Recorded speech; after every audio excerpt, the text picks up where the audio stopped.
The cameras weren't supposed to be there. That's what bothered Keanu Reeves most as he stood frozen outside Pedigree Elite, the most exclusive pet boutique in Beverly Hills. What should have been a private moment had turned into a public spectacle, with phones recording and whispers spreading like wildfire. Just minutes earlier, Keanu had walked into the boutique with quiet confidence. The bell above the door jingled softly as he entered, his casual demeanor belying his celebrity status. He wore simple jeans, a black t-shirt, and his trademark kind smile. The boutique gleamed with marble floors and crystal chandeliers, smelling of expensive pet perfumes and leather accessories that cost more than most people's monthly rent. "I'm here about the Tibetan Mastiff," Keanu said softly to the woman behind the counter. Her eyes widened slightly, recognition blooming across her face before her professional demeanor took over. "Of course, Mr. Reeves. She's in our premium viewing room." The woman, whose gold nameplate read Victoria, led him through a set of double doors into a room that resembled a small living area, complete with plush sofas and custom artwork. In the center of the room, a magnificent dog lounged on a raised platform. The Tibetan Mastiff's coat was a rich, golden red, its mane luxurious and imposing like a lion's. Even in repose, the animal emanated power and grace. "She's the purest bloodline from the Himalayan region," Victoria explained, her voice taking on a rehearsed quality. "Her lineage traces back to the guardians of Tibetan monasteries. She's priced at $1.5 million, which reflects her rarity and pedigree." Keanu approached slowly, extending his hand palm down for the dog to sniff. The mastiff regarded him with intelligent eyes, then gently nudged his hand with her nose. "She likes you," Victoria remarked, seeming surprised. "She's usually quite discerning with strangers." "I've been researching this breed for a while," Keanu replied, his voice gentle as he carefully stroked the dog's massive head. "May I ask about her temperament? Her health records?" Victoria's smile tightened slightly. "Of course. But first, shall we discuss the payment details? We have several clients interested, so we require a substantial deposit today to hold her." Keanu straightened up. "I'd like to understand more about her first. Where exactly was she bred? How old is she?" Victoria's demeanor changed imperceptibly. "Mr. Reeves, I assure you our documentation is impeccable. But this isn't an adoption center, this is a premium establishment for serious collectors. The price reflects her value." "I understand the price," Keanu said quietly. "But I'm not a collector. I want to ensure she's been ethically bred and properly cared for." Victoria's smile disappeared completely. "Perhaps this isn't the right match after all. We cater to clients who appreciate the exclusivity of our animals." "Exclusivity shouldn't come at the expense of an animal's well-being," Keanu responded, his voice still calm despite the tension filling the room. That's when Victoria's tone turned cold. "Mr. Reeves, I think you've misunderstood our clientele. We don't sell to people looking for pets." She practically spat the last word. "Our animals are status symbols, investments.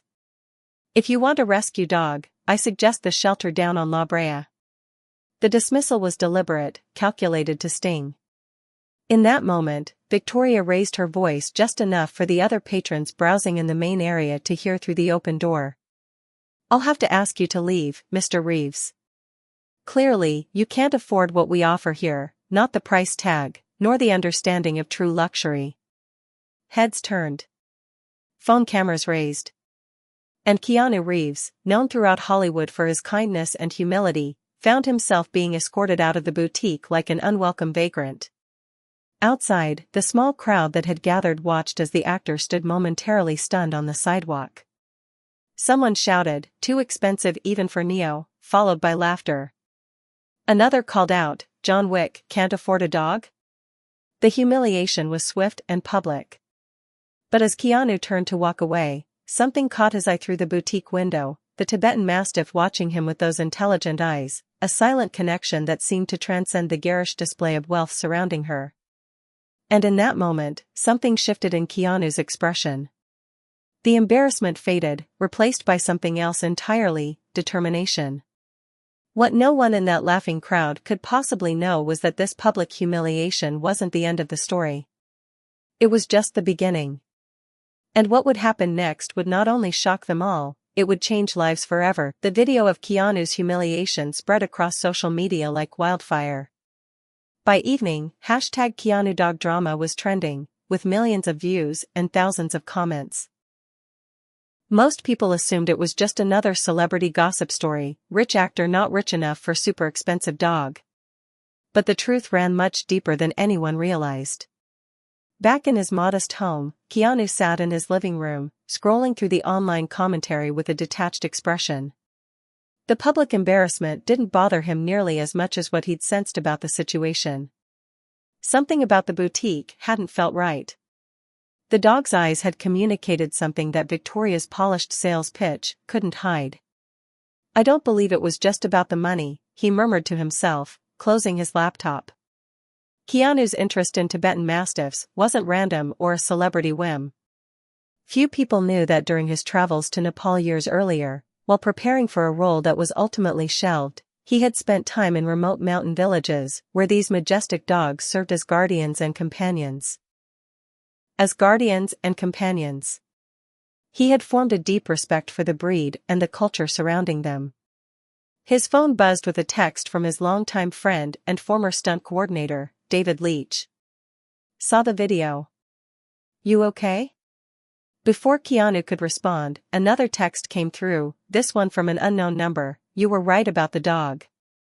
Meet me at Griffith Park, Cedar Grove, 7 a.m. tomorrow. Come alone." Keanu stared at the message. It could be anything: a prank, a journalist looking for a scoop, or something more significant. His instincts told him it was the latter. The next morning arrived with a crisp chill unusual for Los Angeles. Keanu parked his motorcycle at the nearly empty lot and walked the trail to Cedar Grove. Sitting on a bench was a middle-aged man with weathered features and alert eyes that scanned constantly, a habit of someone accustomed to watching their back. "Mr. Reeves," the man nodded. "Thanks for coming. I'm Ray Chen. I used to work for Specialized Animal Imports until I couldn't stomach it anymore." Keanu sat beside him, maintaining a respectful distance. "What did you mean, I was right about the dog?" Ray's expression darkened. "That Tibetan Mastiff you saw? She wasn't bred in the Himalayas. She was stolen. Those pedigree papers are forged. Pedigree Elite is just the polished front for a much uglier operation." Keanu remained silent, letting Ray continue. "Victoria Harlow isn't just a boutique manager. She's connected to an international network that smuggles rare animals for elite collectors. The prices are astronomical because the animals are acquired through illegal means: poaching, theft from conservation programs, bribing officials." The dog seemed well cared for, Keanu observed, recalling the animal's physical condition. "On the surface, yes. They maintain their inventory well because each animal represents millions in potential profit. But that mastiff? She was taken from a monastery in Tibet where she was born. These dogs are considered sacred there, not status symbols for celebrities and billionaires." Keanu's jaw tightened. "Why are you telling me this?" Ray hesitated, looking around before continuing. "Because when I saw that video, I recognized something. You weren't there to buy a status symbol. You knew something was off." He paused. "And because you have the platform to do something about it." "How deep does this go?" Keanu asked. "Deeper than you can imagine. Politicians, tech billionaires, royalty. Victoria's client list includes people who can make problems disappear." Ray handed Keanu a small flash drive. "Here's documentation I've gathered over the years. Shipping manifests, veterinary records with inconsistencies, photos of animals before they were prepared for sale." Keanu took the drive, his expression unreadable.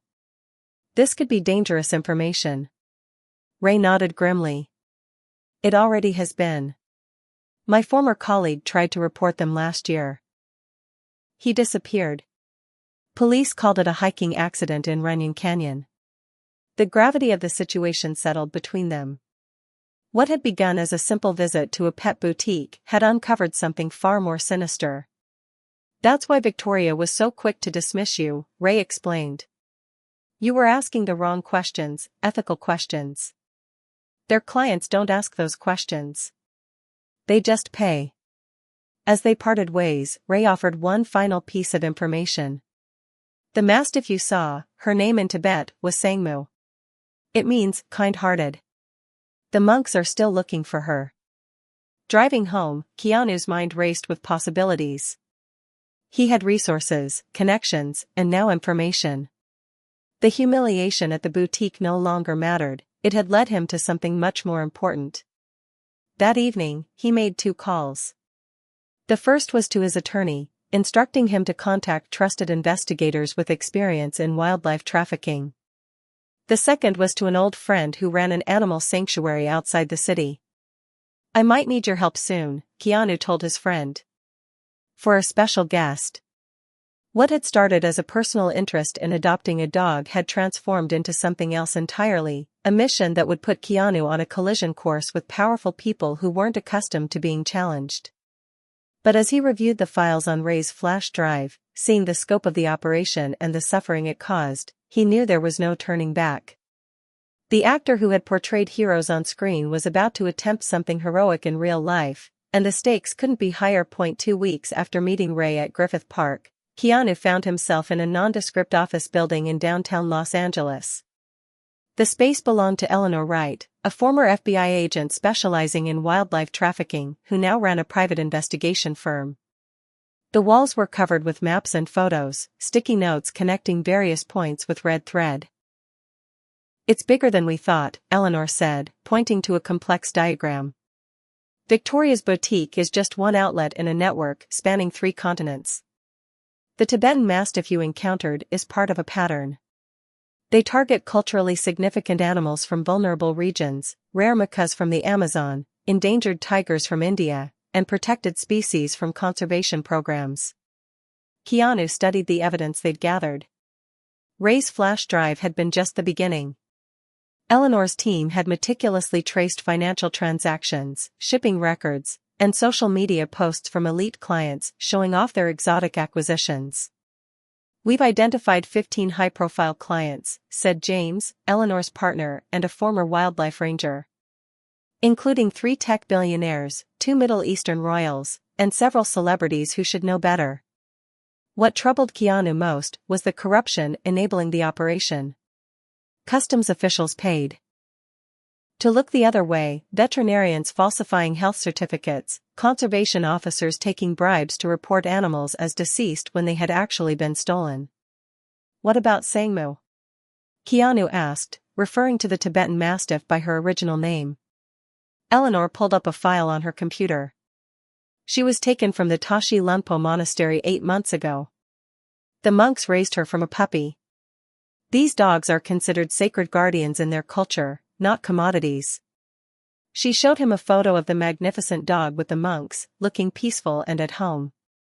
"The good news," James added, "is that we've located 3 more animals from the same region that passed through Victoria's boutique. They might lead us to whoever is coordinating the Himalayan pipeline." As they strategized next steps, Keanu realized the investigation had taken on a life of its own. What had begun as personal indignation had evolved into a mission to expose a system that exploited both animals and cultural heritage. "We need to be careful," Eleanor warned. "These people have resources and influence. They won't hesitate to protect their interests." Keanu nodded, remembering Ray's story about his colleague's suspicious hiking accident. The stakes were clear, but so was his resolve. With every piece of evidence they uncovered, the path forward became more dangerous, and more necessary. The surveillance operation outside Pedigree Elite had been running for 3 days. Keanu, Eleanor, and James took shifts in a rented van parked across the street, documenting everyone who entered and exited the boutique. They'd already identified 2 known wildlife traffickers and a corrupt customs official among the visitors. "We've got movement," Eleanor said, handing Keanu the high-powered camera. Victoria had emerged from the boutique with a man in an expensive suit, Thomas Ward, CEO of a private equity firm and one of their prime suspects for financing the operation. "They're heading to the back lot," James observed as the pair walked toward a private parking area. "Perfect timing for tonight's shipment according to our intel." The plan they'd developed was risky but necessary. While Eleanor's team had gathered substantial evidence, they needed concrete proof linking Victoria to the actual trafficking operation, not just the boutique sales. "Are you sure about this?" Eleanor asked Keanu, concern evident in her voice. "Once we alert authorities, there's no going back. These people have powerful friends." Keanu's expression remained resolute. "I've never been more certain about anything." As night fell, their patience was rewarded. A nondescript delivery truck pulled into the back lot. The driver exchanged brief words with Victoria before beginning to unload several large crates. "That's our cue," Eleanor said, signaling to her team positioned around the perimeter. She handed Keanu a bulletproof vest. "Stay behind us." What happened next unfolded with military precision. Eleanor's team, composed of former law enforcement officers, converged on the location. Simultaneously, the FBI agents they'd briefed earlier that week moved in from the opposite direction. The operation wasn't without complications. Victoria attempted to flee through a back exit, only to be intercepted by James. Thomas Ward tried to claim diplomatic immunity, a desperate lie that crumbled under questioning. The driver of the delivery truck surrendered immediately, offering to cooperate in exchange for leniency. When they opened the crates, the discovery was heartbreaking: 3 Bengal tiger cubs, heavily sedated, numerous exotic birds with clipped wings, and a pair of clouded leopards, a critically endangered species. All were bound for Victoria's high-end clientele. But it was the crate in the back of the truck that caught Keanu's attention. Inside was a Tibetan Mastiff puppy, no more than 4 months old, trembling with fear. Sangmu's offspring, the driver confessed. They went back to the monastery for more when the first one sold so quickly. As the FBI documented the evidence and animal welfare experts tended to the rescued creatures, Keanu approached the frightened puppy with gentle hands. The animal's eyes held the same intelligent gaze as its mother. "We're going to find her," he whispered to the puppy. "I promise." 6 months after the raid on Pedigree Elite, Keanu stood on a windswept plateau in Tibet, the Himalayas rising majestically against an impossibly blue sky. Beside him stood Sangmu, the Tibetan Mastiff whose sad eyes had started his unexpected journey. The international investigation had snowballed beyond anyone's expectations. Victoria's operation had led authorities to trafficking networks in 12 countries. Thomas Ward and 3 other financiers faced federal charges. Over 200 illegally obtained animals had been recovered. Many now in rehabilitation centers, preparing for return to their native habitats when possible. "It is time," said Lama Dorje, the head of Tashi Lunpo Monastery, his weathered face creasing into a smile. He gestured toward the monastery gates, where monks had gathered in their maroon robes. Keanu unclipped the leash from Sangmu's collar.